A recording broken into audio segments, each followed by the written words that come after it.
हिंदूंनो जागे व्हा. केरळ सरकारने हिंदू राष्ट्राविरुद्ध एक षडयंत्र केलंय. त्यांनी ग्रॅज्युएशन पर्यंत शिक्षण सर्वांसाठी मोफत करून टाकले.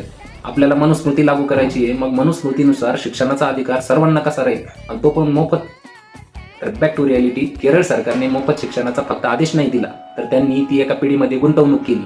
मुस्लिम बहुसंख्य राज्य म्हणून ज्या केरळला बदनाम करायचा प्रयत्न केला, स्वतः मोदीजींनी केरळात स्टोरीज सारख्या प्रोपगेंडा मूवीचं कौतुक केलं, पण केरळने सर्वांना मोफत शिक्षण देऊन एज्युकेशन स्टोरी ही मूवी रिलीज केली.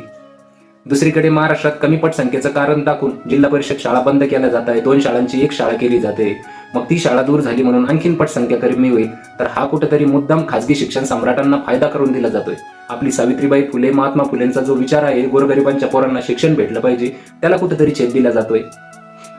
महाराष्ट्रात ठराविक प्रवर्गामध्ये मुलींना, फक्त मुलींना शिक्षण मोफत आहे, पण मुलांना नाही. कारण मुलं त्यांना लव्ह जिहादसाठी रस्त्यावर पाहिजे, मस्जिदी समोर नाचायला पाहिजे, अब्दुल्ला टाईट करायला पोरं पाहिजे. त्याच्यामुळे ते पोरांना शिक्षण देणार. मोफत शिक्षणाचे काही फायदे का बाबा, गरीब कुटुंबातलं पोरग जे पैशाअभावी शिक्षणापासून वंचित राहत नाही, सामाजिक विषमता कमी व्हायला मदत होते आणि चांगले तरुण तरुणी घडतात की जे आपल्या राज्याला, देशाला पुढे घेऊन जाण्यासाठी मदत करतात. तर पाठवा हा व्हिडिओ त्या लोकांना जे शिक्षणाचं महत्त्व जाणून आहे.